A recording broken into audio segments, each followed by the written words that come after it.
J'ai une prophétie sur ma vie. Mais laisse-moi te choquer que la promesse de Dieu ne viendra pas. Car ce que tu cherches, espères ou attends est en toi. Mais c'est sa manifestation que nous attendons. Cela ne dépend pas de l'atmosphère, mais de sa souveraineté. Donc la souveraineté de Dieu est une réalité. Le diable n'est pas impressionné par les prophéties sur ta vie. Et les prophéties sur ta vie ne peuvent pas intimider Satan, ni influencer même les démons.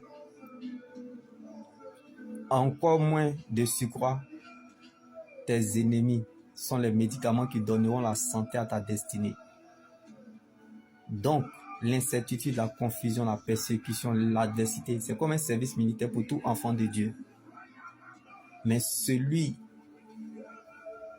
qui marche avec Dieu ne sera jamais perdant. Comme Abraham, la grandeur ne surprend pas les grands. Et celui qui recherche Dieu de tout son cœur ne sera jamais perdu s'il est droit et sans reproche. L'Éternel ne tardera pas à intervenir en sa faveur. L'Éternel lui rendra le bonheur de son innocence demeure et le restaurera dans le domaine qui abrite sa justice.